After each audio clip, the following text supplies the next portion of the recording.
What's up, guys? DPP OU World Cup action. I haven't really been on the upload grind lately, but I'm gonna try and get back into it. This is DPP OU between TV-Rocka and Pokebasket. TV-Rocka representing Team Germany, I believe. Yeah, Team Germany sounds right. And Pokebasket representing Team Spain, because that's who Germany is playing in the semifinals. I believe the score is something like 1-0 Germany, or maybe like 1-1. I'm not too sure, and I don't really feel like looking it up. But at this point in the match, not in the match, in the tournament, every game is important. So we're gonna go ahead and try and get it in, and let's see what see what happens. So. No team preview, but Pokebasket's gonna lead Zapdos and TV-Rocka's gonna lead Heatran. And Pokebasket just fires off a T-Bolt. And TV-Rocka's just gonna get his rocks up. So, based on that damage, more than likely that's probably bulky Zapdos and offensive Tran. Because versus offensive Tran, I believe that's to a KO on the part of the offensive Zapdos. It also could be offensive Zapdos and maybe special defensive Tran, but usually special defensive Tran is carrying leftovers because Heatran doesn't really have any reliable recovery. Although Shuka Berry or Pasho Berry, probably Shuka because it's in the lead slot, is not that bad. Or it could actually be Shed Shell. That was something that I was thinking after I saw the next one, which you'll see in a moment. But just a little tidbit there. That's more than likely bulky Zapdos and offensive Tran. But we see Starmie come in, which is kind of to be expected. Starmie's a very common one. And we see Blissey, which is not very common anymore. But yeah, we see Blissey right there. I'm going to slow this down a little bit. And like I said, that had me thinking that this might be a more defensive team. Although Blissey in this generation is pretty common on balance. But that's more than likely, or I don't know, I was thinking it was defensive Tran, but you'll see later that it probably is offensive, but I thought, well, maybe it is something like Shed Shell and defensive Tran as the lead. Although it's not really common, but we see the Flygon right there, which pretty much confirms that this is probably like T-Wave Blissey balance, and that is actually more than likely offensive Tran. And then you'll see something later that confirms that this is bulky Zapdos, but it's not at this point in the game. So Blissey's just going to sit here and be fat, and Pokebasket's going to reveal the Pert, revealing his third Mon. And Pert is actually pretty difficult for TV-Rocka to deal with. Usually these types of teams do kind of struggle with Pert anyway, these balanced teams. And then, yeah, TV-Rocka is going to reveal a Starmie. And it's going to be defensive Starmie with the T-Wave. So that's probably something like CB Gone with T-Wave support from Blissey and Starmie, and then some type of... If he has to have the T-Wave support, it's probably some like mid-speed sweeper. Like maybe a Scizor or a Lucario.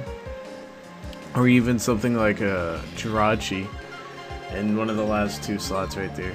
But yeah, Starmie's going to be able to catch the Tar on the switch, which is probably what TV-Rocka was fearing, because Pokebasket's using a pretty standard team. Zapdos, Swampert, Starmie, and T-Tar are all very common, and they're all very common together.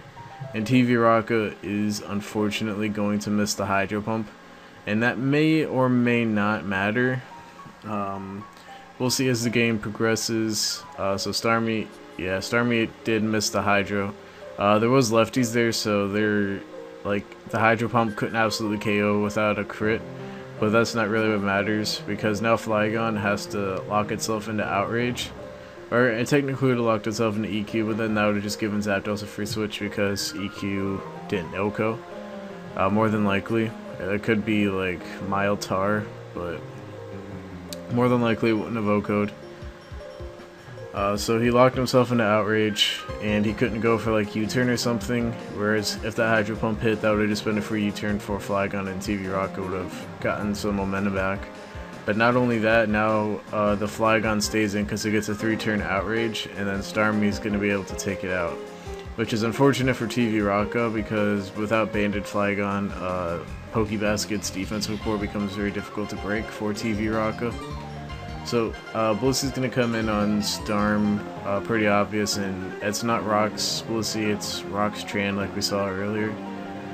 So Blissey can't get rocks up on Pert. Blissey is just going to keep seismic tossing, trying to get chip on Pert, and abuse the fact that Pert doesn't have any reliable form of recovery, whereas Blissey has soft boils and it's just generally fat.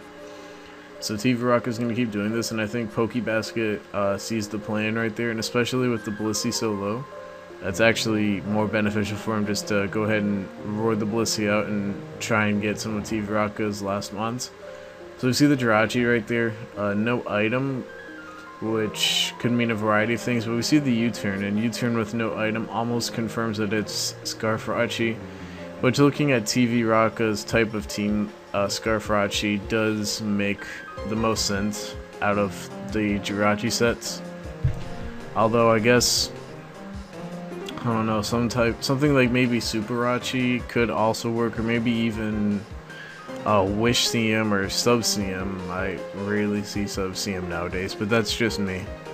I don't think so. I think Sub CM is still kind of used out there based on the statistics, but I'm not too sure.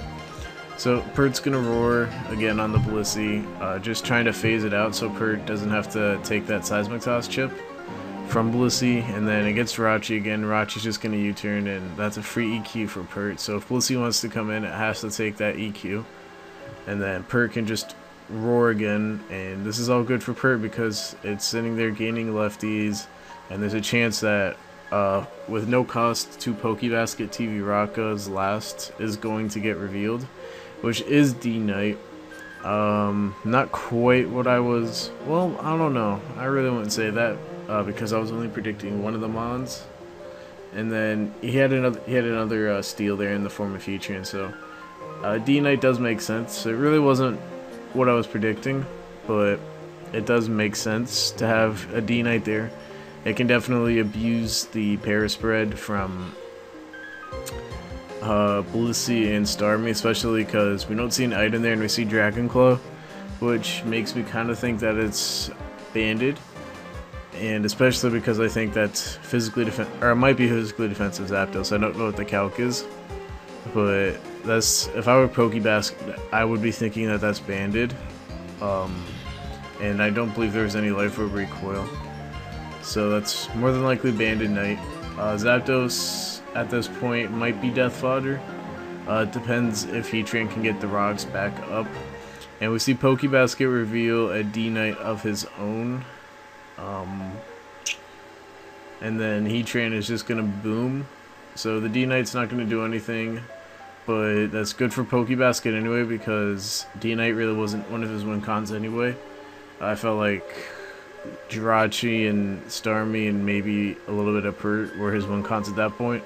And then rocks won't go back up, which means maybe Zapdos can get a roost off, but it's just in general less annoying. And that's one less thing the Starmie has to do. So Rachi's going to come in as Pert's going to come in. Pert is either going to EQ or roar. I'm guessing EQ is going to come out because that makes the most sense versus the Scarfrachi. And then if D-Knight wants to come in, he has the Sack and Zapdos. And then he can go to his own Jirachi or Starmie, which already has revealed Ice Beam. So Blissey's just going to do its thing, and Pert's going to do its thing, and this is really beneficial for Pert in the long run, I feel, because he's able to get back lefties. And Blissey really can't come in on an EQ because it has to soft boil it up anyway, and that's just more lefties for Pert.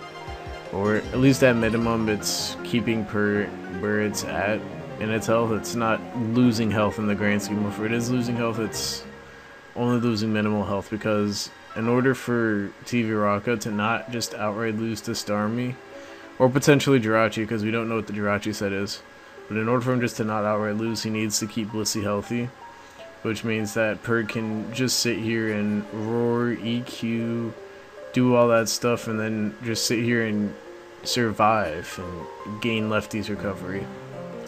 And I mean, Jirachi chips it down a little bit with U-turn, but is losing like 2-3% per turn, and Bellissi's not really doing that well, but more importantly, the Jirachi has to come in and take that 6%. Well, it's a little more than 6%, but we're just going to go with 6% for simplicity's sake.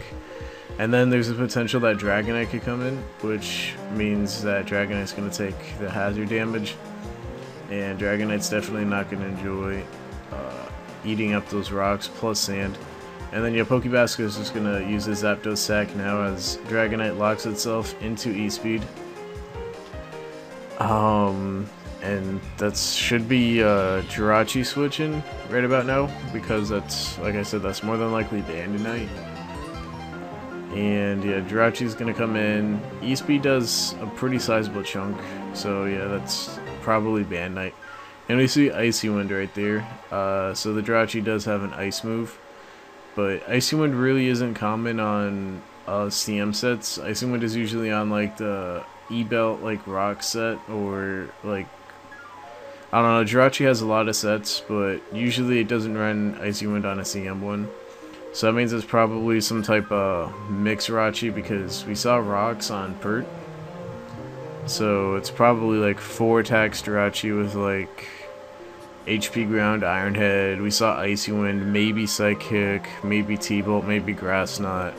Sometimes they even carry Energy Ball, but Energy Ball really is rare.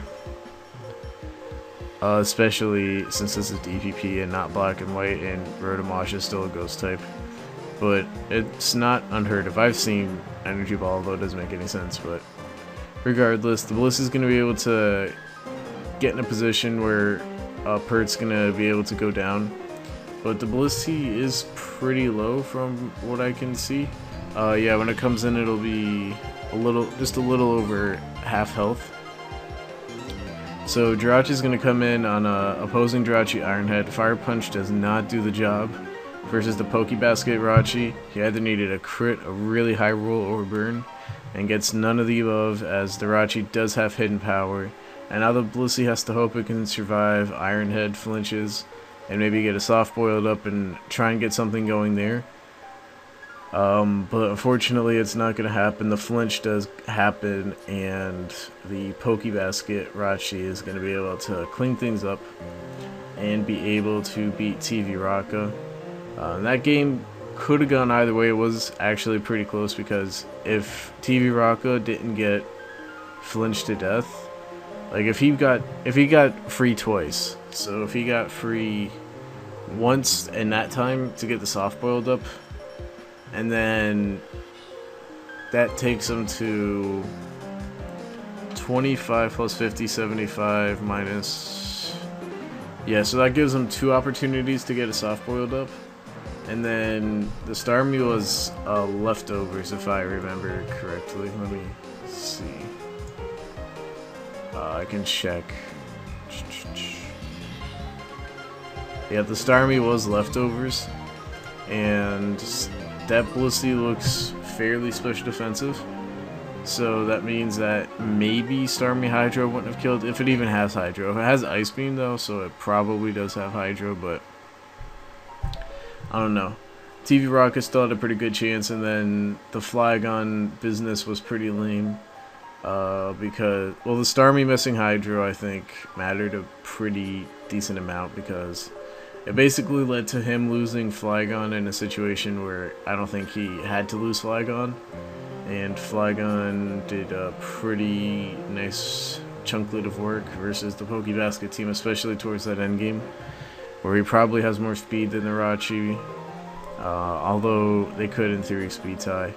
And then, yeah, that he would have had something to do with the Rachi and not have to use up his own Rachi, and then Scarf Rachi maybe could have won. So, I don't know. The luck really wasn't on TV-Rocka's side, and then he didn't win any of the flinch shenanigans. But still, I think both opponents played the matchup as best they could. And, yeah, it's nice and solid DPP action. I don't know, I can't really think of a play from either of them that I would have done differently. But, I mean, I'm not that good, but I feel like both these guys did what they could have done. I'm not sure about Flygon though. I'm not a big fan of Flygon in this meta. Like, I might have opted for maybe. I would have opted maybe for something else in that Flygon slot. But I mean, Flygon's definitely not bad. I'm just not a fan of it. And I felt like if he maybe had Bantar or even Scarftar, but Bantar especially, I think would have been really killer for Pokebasket's team. Although Bantar doesn't give him that ground immunity, and D-Knight really isn't the best ground immunity in the world, because the two things that use ground moves a lot, being Pert and Flygon, like hit D-Knight for super effective with other moves, and then D-Knight has to switch in on rocks as well. Even though he does have Starmie on his team, that being TV-Rocka. But enough of this post-game ramble. Hope you all enjoyed. I'll try and bring some other tiers not named ORAS or Black and White because I'm not too happy with them.